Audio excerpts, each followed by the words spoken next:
Bismillah ar-Rahman ar-Rahim. Mu'min and Mu'minat, Salamun Alaikum. I am Shaukat Naqvi, and thank you for joining Astaana-e-Zehra's weekly dua or supplication session on this Tuesday, the 12th day of Jamadi Usani and the 26th day of January 2021. And to begin the session, here is our moderator, Haider Naqvi. Haider?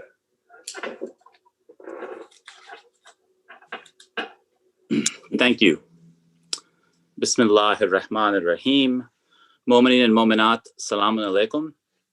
And welcome to our second installment of our weekly Tuesday night dua program for the health, benefit, and welfare of all of those in our community and around the world who are being affected by the COVID-19 pandemic.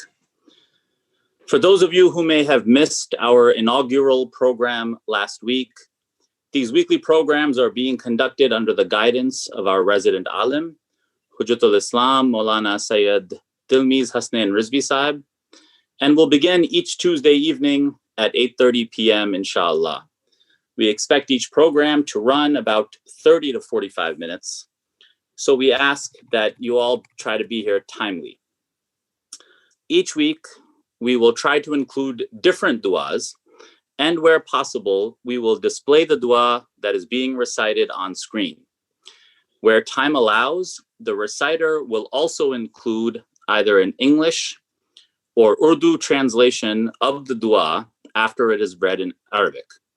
However, we do encourage all of you to follow along at home, and to that end, we will list the duas chosen for each week in the email that will go out for each week's program, which you should have received yesterday. This week's program, inshallah, will begin with the recitation of Hadith-e-Qissa along with English translation, followed by Imam Zainul Abidin alayhi salam's Munajat ar-Rajin, the whispered prayer of the hopeful, also with English translation. This will be followed by Dua at-Tawassul, after which our resident alim Moulana Sayyid Tilmiz and Rizvi Sahab will lead us in a supplication for all those who are affected. And then the program will once again conclude, inshallah, with the recitation of Ziyarat-e-Ashura. So without further delay, I'd like to now invite Brother Qasim Rizvi to begin our program with the recitation of Hadith-e-Qissa. Qasim? اللهم صل على محمد وآل محمد بسم الله الرحمن الرحيم عن جابر بن عبد الله الأنصاري عن فاطمة الزهراء عليها السلام بنت الله صلى الله عليه وسلم قال سمعت فاطمة أنها قال دخل علي أبي رسول الله في بعض الأيام فقال السلام عليك يا فاطمة فقلت عليك السلام قال إني أجد في بدني ضعفا فقلت له عذ بالله يا أبتاه من الضعف فقال يا فاطمة ائتيني بانكسار يماني فغني به فأتيته بانكسار فغليته به ونظروا إليه وإذا وجهه يتلألأ كأنه البدر في ليلة التمام وكماله اللهم صل على محمد وآل محمد فما كانت إلا ساعة وإذا بولدي الحسن قد أقبل وقال السلام عليك يا أمه فقلت عليك السلام يا قرة عيني وثمرة أفواتي وقال يا أمه إني أشم عندك رائحة طيبة كأنها رائحة جدي رسول الله. فقلت نعم إن جدك تحت الكساء. فأقبل الحسن نحو الكساء وقال السلام عليك يا جداه يا رسول الله، أتأذنني أن أدخل معك تحت الكساء؟ فقال وعليك السلام يا ولدي ويا صاحب حوضي، قد أذنت لك. فدخل معه تحت الكساء. فما كانت ساعة وإذا بولدي الحسين قد أقبل وقال السلام عليك يا أمه. فقلت وعليك السلام يا ولدي ويا قرة عيني وثمرة فؤادي. فقال لي يا أماه إني أشم عندك رائحة طيبة كأنها رائحة جدي رسول الله صلى الله عليه وآله. فقلت نعم إن جدك وأخاك تحت الكساء. فدنا الحسين نحو الكساء وقال السلام عليك يا جدا، السلام عليك يا من اختاره الله، أتأذنوني أن أكون معكم تحت الكساء؟ فقال وعليك السلام يا ولدي ويا شافع أمتي، قد أذنت لك. فدخل معهما تحت الكساء. اللهم صل على محمد وآل محمد. فأقبل عند ذلك أبو الحسن علي بن أبي طالب وقال السلام عليك يا بنت رسول الله. فقلت وعليك السلام يا أبا الحسن ويا أمير المؤمنين. فقال يا فاطمة إني أشم عندك رائحة طيبة كأنها رائحة أخي وابن عمي رسول الله. فقلت نعم ها هو مع ولديك تحت الكساء. فأقبل علي نحو الكساء وقال السلام عليك يا رسول الله، أتأذنوني أن أكون معكم تحت الكساء؟ قال له وعليك السلام يا أخي ويا وسيء وخليفتي وصاحب لواي، قد أذنت لك. فدخل علي تحت الكساء. اللهم صل على محمد وآل محمد. ثم أتيته نحو الكساء وقلت السلام عليك يا أبتاه يا رسول الله، أتأذنوني أن أكون معكم تحت الكساء؟ قال وعليك السلام يا بنتي ويا بدعتي، قد أذنت لك. فدخلت تحت الكساء.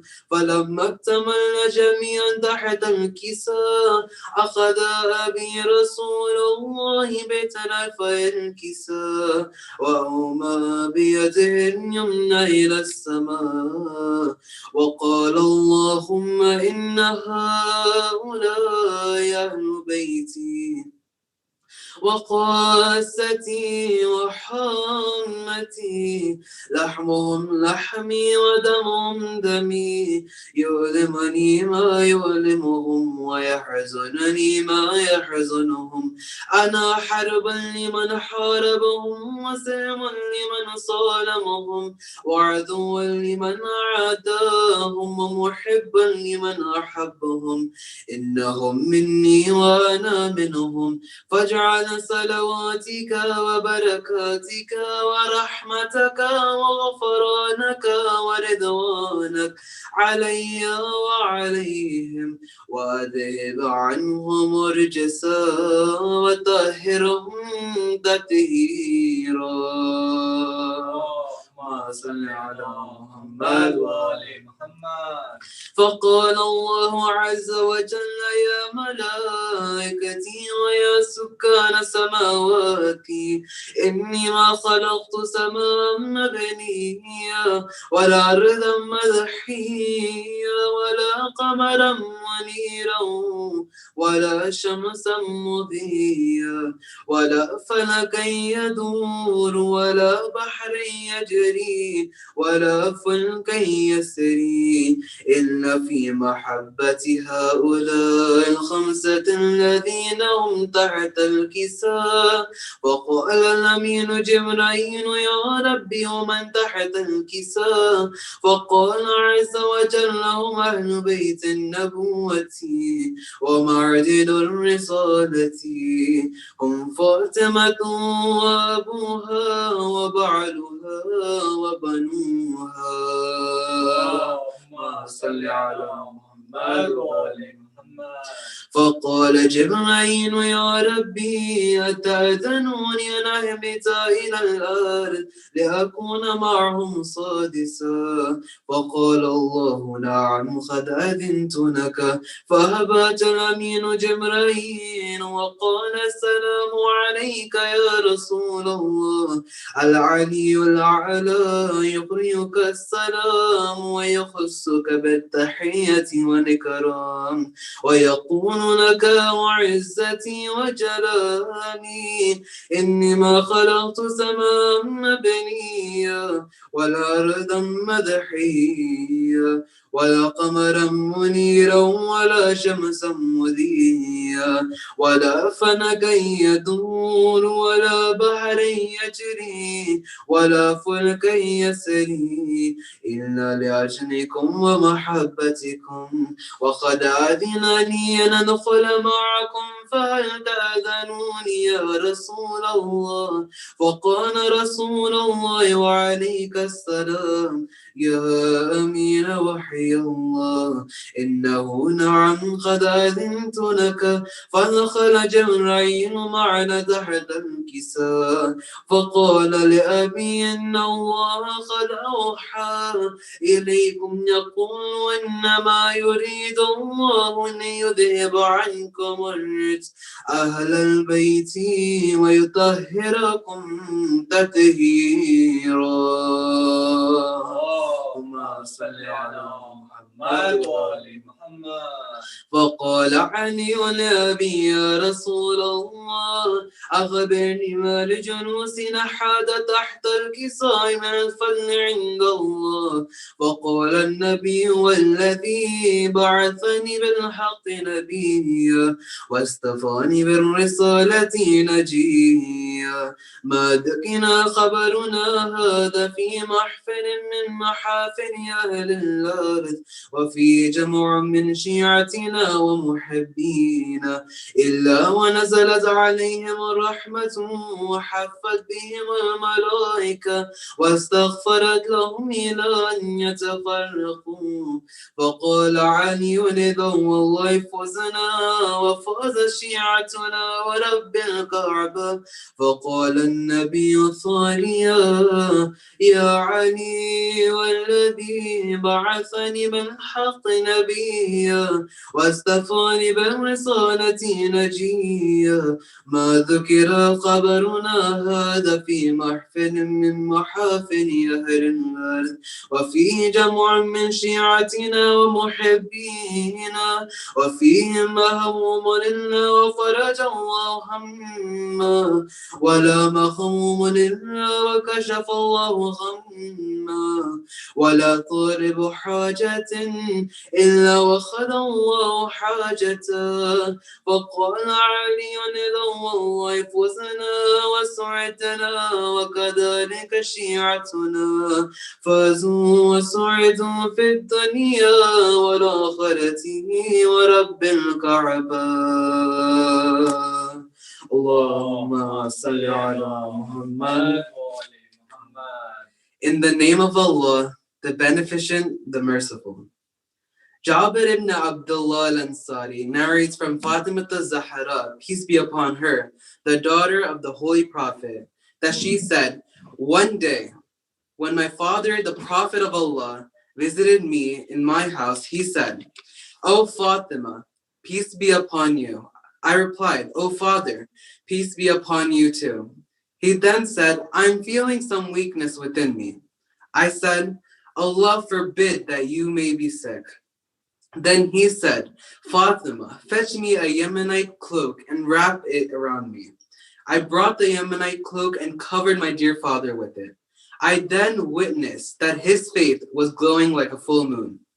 A moment later, my beloved son Hassan came and said, "O my dear mother, peace of Allah be upon you." I replied, "O my loving son, the apple of my eyes, the delight of my heart, peace be upon you too."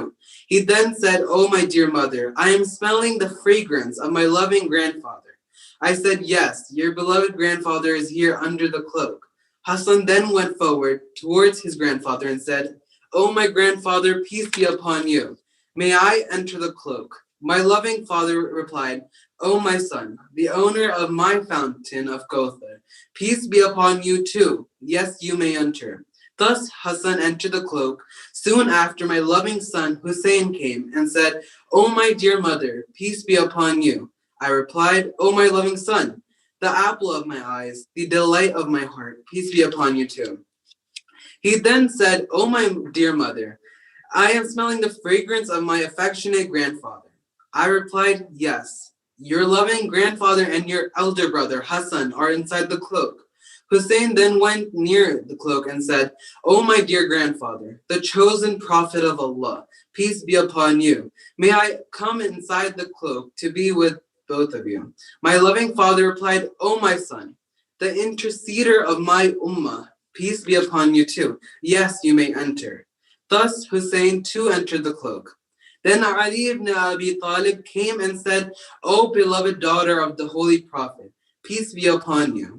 I replied, "O Abu Hassan, commander of the faithful, peace be upon you too." He then said, "Fatima, I am smelling the fragrance of my brother, the son of my uncle." I replied, "Yes, he along with your two sons is inside the cloak." Ali then proceeded towards the cloak and said, "O Prophet of Allah, peace be on you.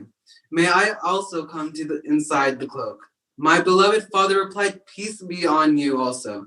My brother, my vicegerent, my successor, my standard bearer, you may also come inside." Thus Ali also went inside the cloak. Then I went near the cloak and said, "Peace be on you. O my loving father, O Prophet of Allah, may I also come to you inside the cloak?" My loving father replied, "Peace of Allah be on you also. My beloved daughter, my dear heart, you too have my permission." Thus I also went inside the cloak. Now when all of us got assembled inside the cloak, my affectionate father held the two corners of the cloak and raising his right hand towards the sky said, "O Allah, these are my Ahlul Bayt. They are my confidence and my supporters. Their flesh is my flesh and their blood is my blood. Whoever hurts them hurts me. Whoever displeases them displeases me. Whoever makes peace of them makes peace with me. Whoever has enmity against them has enmity against me. Whoever is a friend of them is a friend of mine. It is because they belong to me and I belong to them. O Allah, bestow your peace, benevolence, mercy, forgiveness, and your pleasures on me and on them. And keep them aloof from uncleanliness, and keep them pure and thoroughly purified." Then the Lord Almighty Allah said, "O my angels, O inmates of the heavens, I created this solid firmament, well-stretched earth, well-lighted moon, shining sun, rotating planets, rippling oceans, floating boats, and all other things for the sake and love of these five personages who are inside the cloak." At this, the archangel Jibreel asked, "O Lord, who are they inside the cloak?" The Lord said, "They are Ahlul Bayt of the Prophet and the assets of the prophethood. They are Fatima, her father, her husband, and her two sons." Jibreel said, "O Lord, permit me also to descend to the earth and join them as a sixth one inside the cloak." The Lord said, "You are permitted." Thus Jibreel the archangel came down to earth and said, O Prophet of Allah, peace be on you, the gracious Lord, the Almighty Allah, sends his greetings to you to bestow on you his grace and mercy, and says, by my grace and grandeur, I have created this solid firmament, well-stretched earth, well-lighted moon, shining sun, rotating planets, rippling oceans, floating boats, and all other things for the sake and love of you and your chosen people. And the Lord Almighty has given me the permission to join you inside the cloak. O Prophet of Allah, may I come in and be with you? The Holy Prophet replied, O the bearer of divine revelations, peace be on you also. Yes, you may come in. Then Jibreel too came inside the cloak. Thereafter he spoke to my affectionate father. Allah sends his revelation to you people and says, surely Allah has decided that he should keep you and your Ahlul Bayt clean of all pollutions and purify you people with a thorough purification. Then Ali said to my loving father, tell me, what merit the coming together under this cloak has before Allah? The Holy Prophet replied, by that being who made me his prophet and who for the salvation of mankind appointed me to prophethood. When any of our Shia and supporters will assemble in a gathering of the inmates of this earth and narrate this hadith, Allah will bestow on them his blessings and mercy. Angels will encircle them, and as long as they do not disperse, the angels will pray for the forgiveness of their sins. At this, Ali said, by Allah, we are and our followers have now become triumphant. Then the Holy Prophet said, O Ali, by that being who made me the righteous prophet and appointed me to the prophethood for the sake of the people's salvation, whenever in the gathering of the inmates of this earth, our followers and friends will assemble and narrate this hadith of ours. And if someone amongst them will be in agony, Allah will remove his trouble.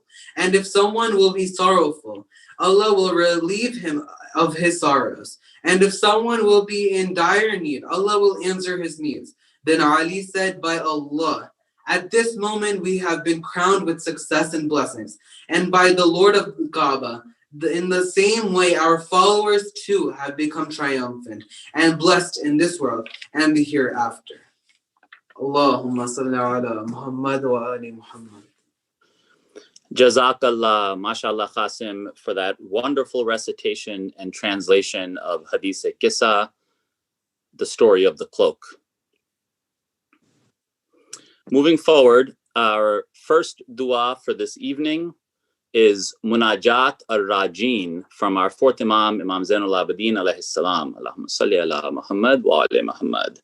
This is known as the whispered prayer of the hopeful. And to recite this munajat, I'd like to now invite Dr. Riaz Hassam.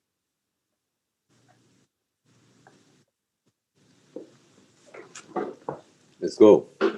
اللهم صل على محمد وآل محمد اللهم صل على محمد وآل محمد اللهم صل على محمد وآل محمد بسم الله الرحمن الرحيم مناجات الراجين بسم الله الرحمن الرحيم يا من إذا سأله عبد عطاه وإذا أمل ما عنده بلغه مناه وإذا أقبل عليه قربه وأدناه وإذا جاهره بالإسيان ستر على ذنبه وغطاه وإذا توكل عليه أحسبه وكفاه إلهي من الذي نزل بك ملتمسا قراك فما قريته ومن الذي يناقى ببابك مرتجيا نداك فما أوليته أيحسن أن أرجع عن بابك بالخيبة مسروفا ولست أعرف سواك مولا بالإحسان موصوفا كيف أرجو غيرك والخير كله بيدك وكيف أؤمل سواك والخلق والأمر لك أقطع رجائي منك وقد أوليتني ما لم أسأله من فضلك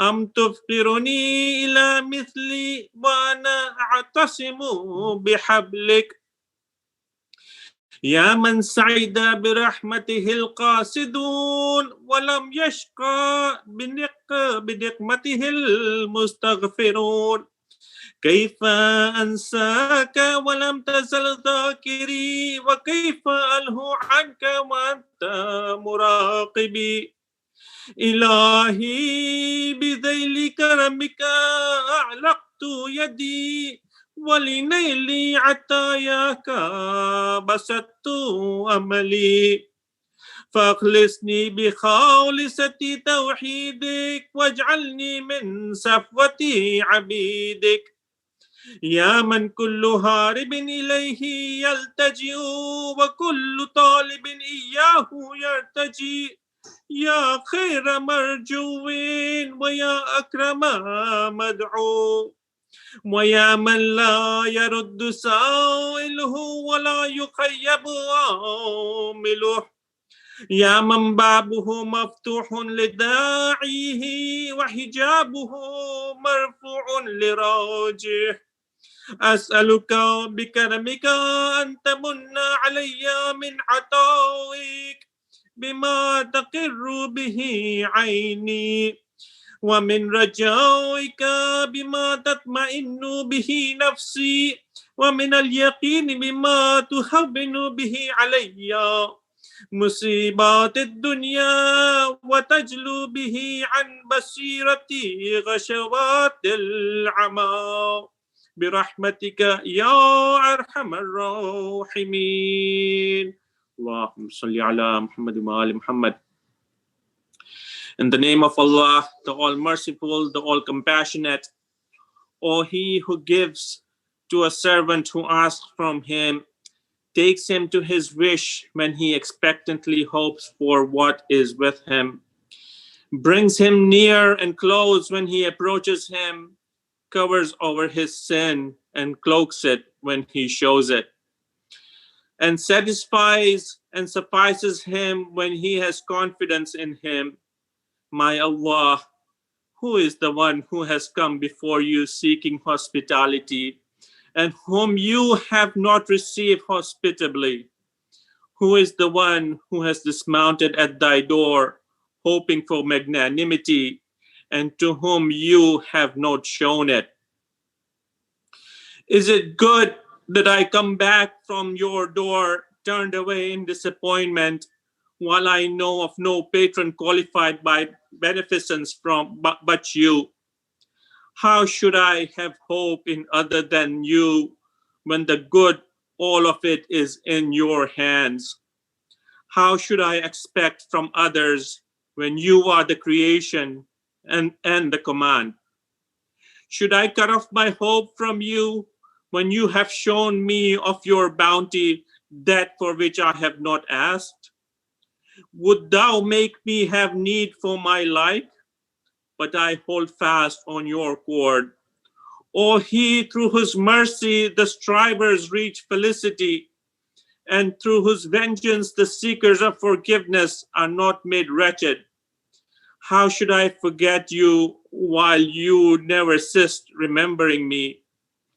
How should I be diverted from you while you are my constant watcher?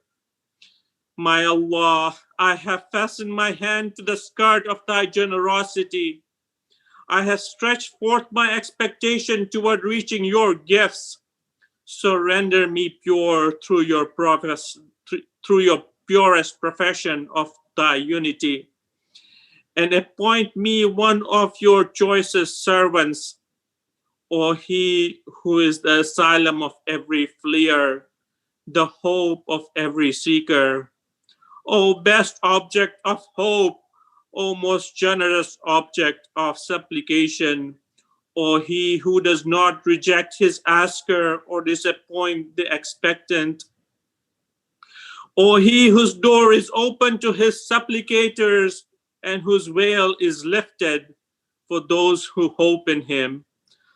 I ask you by thy generosity to show kindness toward me through your gifts with that which will gladden my eye through hope in you, with that which will give serenity to my soul, and through certainty with that which will make easy for me the afflictions of this world, and lift from my insides the veils of blindness. By thy mercy, O most merciful of the merciful. Allahumma salli ala Muhammad wa ali Muhammad. Muhammad wa ali Muhammad wa ajal farajahum. MashaAllah, Dr. Riaz, for that wonderful recitation and translation of that very powerful dua from our fourth Imam. Moving forward, for the recitation of Dua-e-Tawassul, to seek the intercession of our 14 Masumeen, and on this Tuesday night, especially the intercession of our living Imam, I would like to now invite Brother Muslim Hassam. Allahumma salli ala Muhammad wa ali Muhammad. Allahumma salli ala Muhammadin wa ali Muhammad. Allahumma salli ala Muhammadin wa ali Muhammad. Bismillahir Rahmanir Rahim.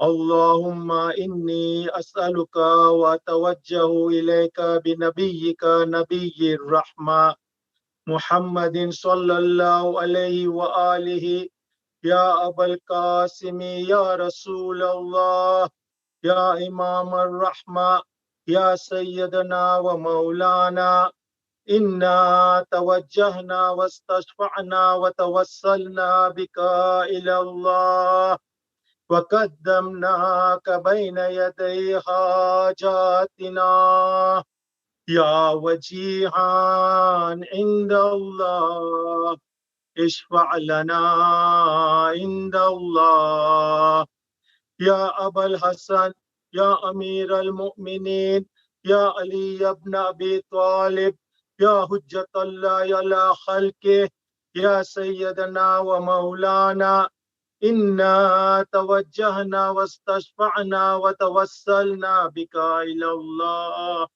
وقدمناك بين يدي حاجاتنا يا وجيها عند الله اشفع لنا عند الله يا فاطمة الزهراء يا بنت محمد يا قرة عين الرسول يا سيدتنا ومولانا إنا توجهنا واستشفعنا وتوسلنا بك إلى الله وقدمناك بين يدي حاجاتنا يا وجيهة عند الله اشفعي لنا عند الله يا أبا محمد يا حسن بن علي أيها المجتبى يا ابن رسول الله يا حجة الله على خلقه يا سيدتنا ومولانا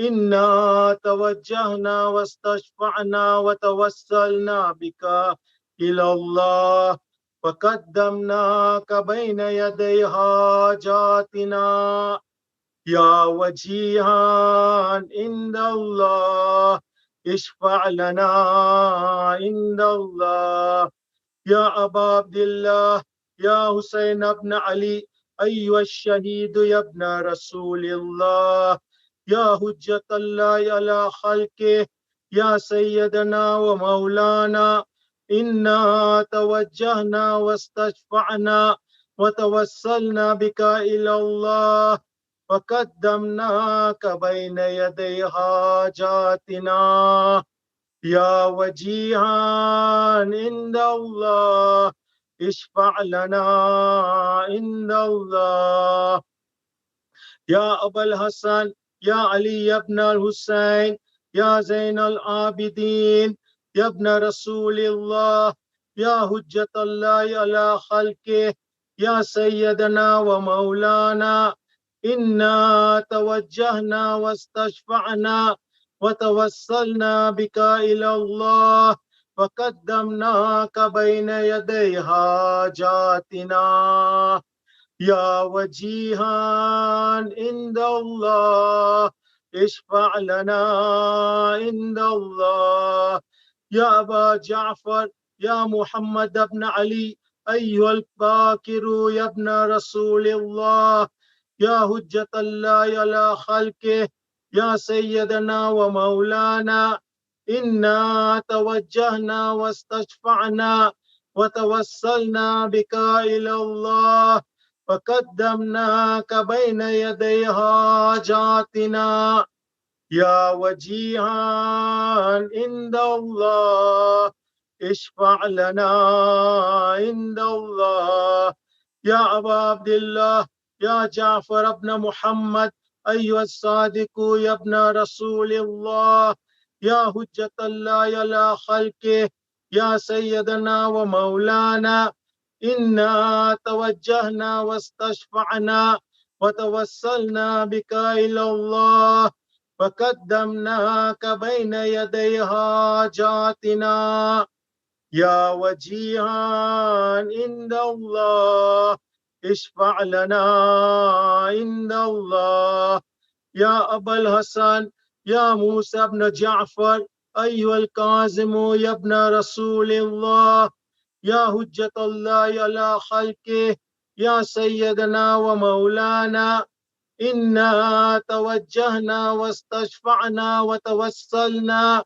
بك إلى الله فقدمناك بين يدي حاجاتنا يا وجيها عند الله اشفع لنا عند الله يا أبا الحسن يا علي بن موسى أيها الرضا يا ابن رسول الله يا حجة الله على خلقه يا سيدنا ومولانا إنا توجهنا واستشفعنا وتوسلنا بك إلى الله وقدمناك بين يدي حاجاتنا يا وجيها عند الله اشفع لنا عند الله يا أبا جعفر يا محمد بن علي أيها التقي الجواد يا ابن رسول الله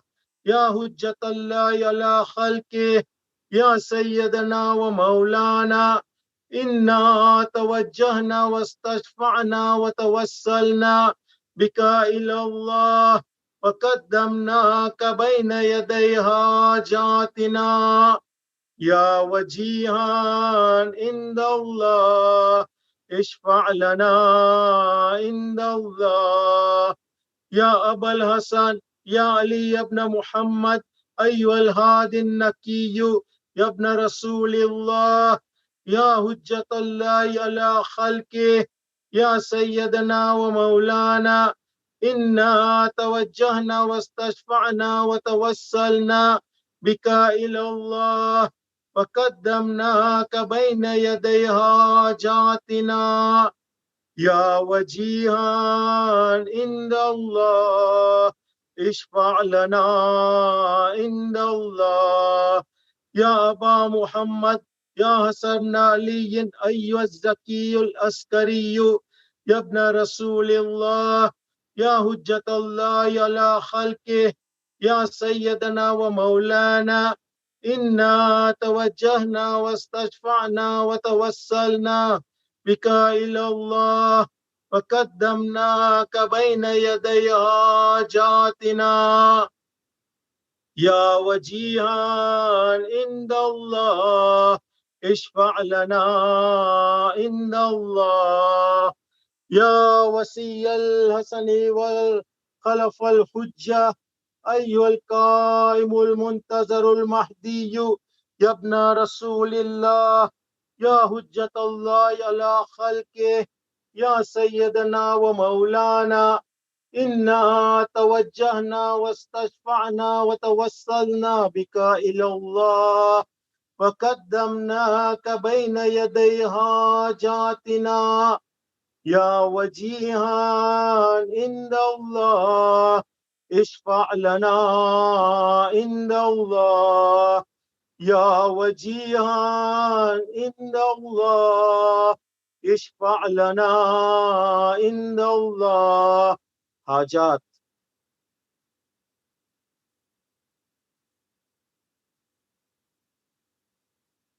اللهم صل على محمد وآل محمد.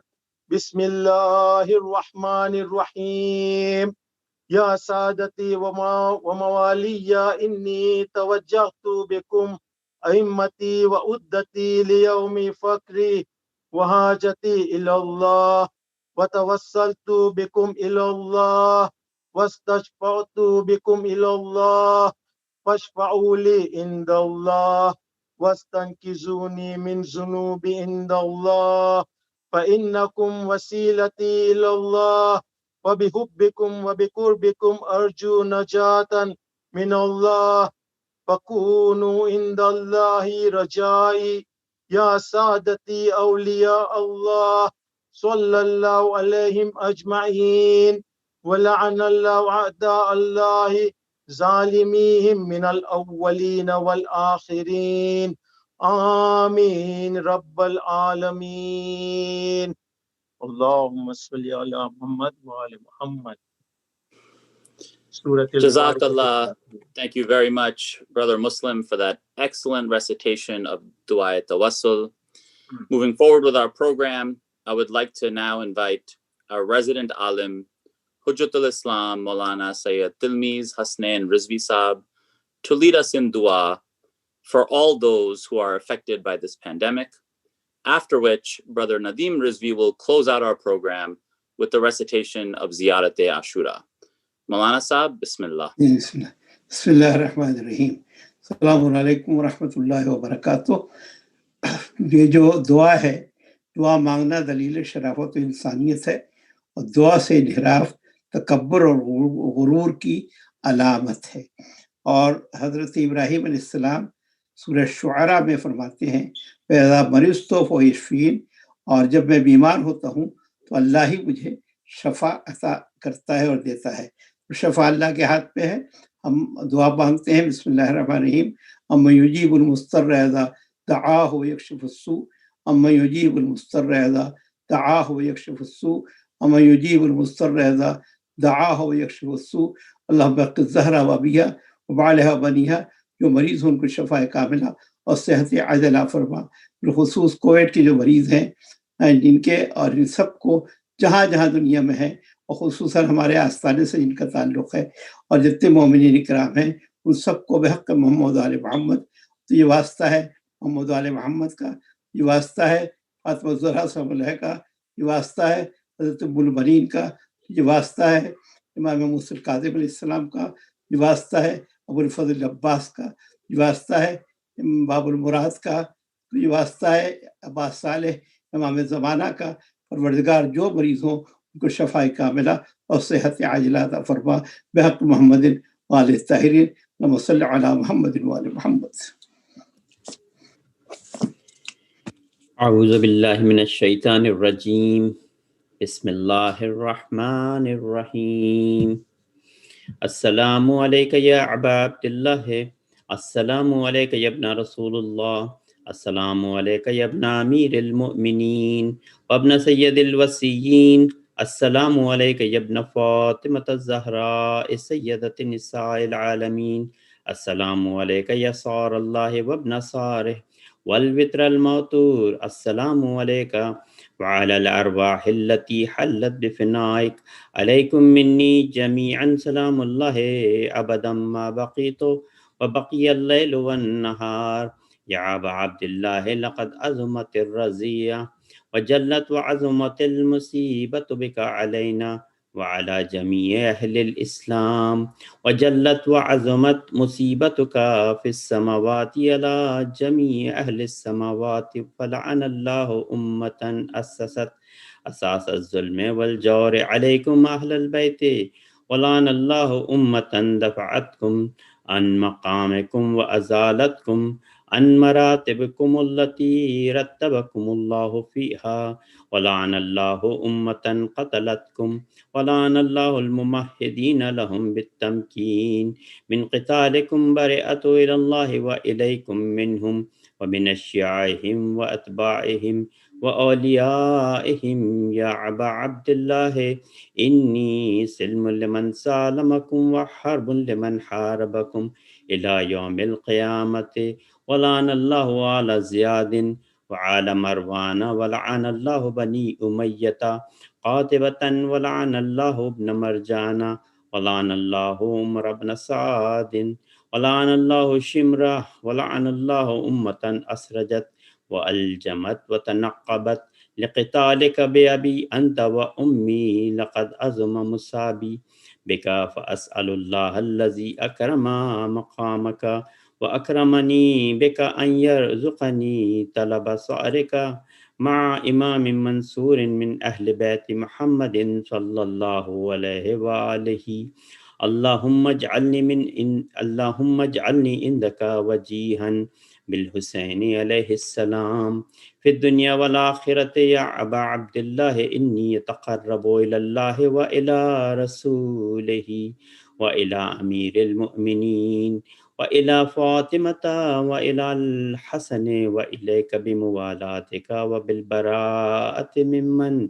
قاتلك ونسب لك الحرب وبالبراءة ممن أسس أساس الظلم والجور عليكم وأبرأ إلى الله وإلى رسوله ممن أسس أساس ذلك وبنى عليه بنيانه وجرى في ظلمه وجوره عليكم وعلى أشيائكم برئت إلى الله إليكم منهم وأتقرب إلى الله ثم إليكم بموالاتكم وموالاة وليكم وبالبراءة من عدائكم والناسبين لكم الحرب وبالبراءة من أشياعهم وأتباعهم وأوليائهم يا أبا عبد الله إني سلم لمن سالمكم وحرب لمن حاربكم وولي لمن وآلاكم وعدو لمن عاداكم فأسأل الله الذي أكرمني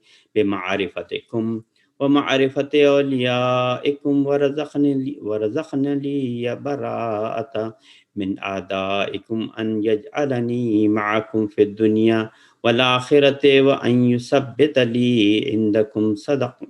عندكم قدم صدق في الدنيا والآخرة وأسأله أن يبلغني المقام المحمود لكم عند الله وأن يرزقني طلب سعري مع إمام هدى ظاهر ناطق بالحق منكم وأسأل الله بحقكم وبالشان الذي لكم عنده أن يؤتيني بمصابي بكم أفضل ما يؤتي مصابا بمصيبته مصيبة ما عازمها وعازم رزيتها في الإسلام وفي جميع أهل السماوات والأرض اللهم اجعلني في مقامي هذا ممن تناله منك صلوات ورحمة ومغفرة اللهم اجعل محياي محيا محمد وآل محمد ومماتي ممات محمد وآل محمد اللهم إن هذا يوم تبركت به بنو أمية وابن الآكلة الأكباد اللعين ابن اللعين على لسانك ولسان نبيك صلى الله عليه وآله في كل موطن وموقف وقف فيه نبيك صلى الله عليه وآله اللهم لعن أبا سفيان ومعاوية ويزيد بن معاوية عليهم منك اللعنة أبد الآبدين وهذا يوم فرحت به آل زياد وآل مروان بقتلهم الحسين صلوات الله عليه اللهم فضاعف عليهم العن منك والعذاب الأليم اللهم إني أتقرب إليك في هذا اليوم وفي موقفي هذا وأيام حياتي بالبراءة منهم واللعنة عليهم وبالموالاة لنبيك وآل نبيك عليه وعليهم السلام. اللهم العن أول ظالم ظلم حق محمد وآل محمد وآخر تابع له على ذلك. اللهم العن الإصابة التي جاهدت الحسين عليه السلام وشايعت وبايعت وتابعت على قتله. اللهم العنهم جميعا. السلام عليك يا أبا عبد الله وعلى الأرواح التي حلت بفنائك. عليك مني سلام الله أبدا ما بقيت وبقي الليل والنهار ولا جعله الله آخر العهد مني لزيارتكم. السلام على الحسين وعلى علي بن الحسين وعلى أولاد الحسين وعلى أصحاب الحسين. اللهم خص أنت أول ظالم باللعن مني وابدأ به أولا ثم الثاني والثالث والرابع. اللهم لعن يزيد خامسا ولعن عبيد الله بن زياد وابن مرجان وعمر بن سعد وشمرة وآل أبي سفيان وآل زياد وآل مروان إلى يوم القيامة. Please go to sajda. اللهم لك الحمد حمد الشاكرين لك على مصابهم. الحمد لله على عظيم رزيتي. اللهم ارزقني شفاعة الحسين عليه السلام يوم الورود وثبت لي قدم صدق عندك مع الحسين وأصحاب الحسين الذين بذلوا مهجهم دون الحسين عليه السلام. اللهم صل على محمد وآل محمد. Jazakallah, Moulana Sahab, for your heartfelt dua, and Brother Nadeem Rizvi for your eloquent recitation of Ziyarat-e-Ashura. This brings our dua program to an end. Thank you all for participating. Please continue to keep all those who are going through hardship in your prayers throughout the week. I would like to now send it back to our program director for his closing remarks. Thank you. Mu'min and Mu'minat, this concludes the dua session for this evening. Our next supplication session will take place next Tuesday, February 2nd at 8:30 p.m. In the meantime, please join us this Thursday at 8:30 p.m. for the weekly Dua Kumail program. Until then, we pray to Allah subhanahu wa ta'ala that He keep you and your family safe and healthy. Good night and Shabba Khair.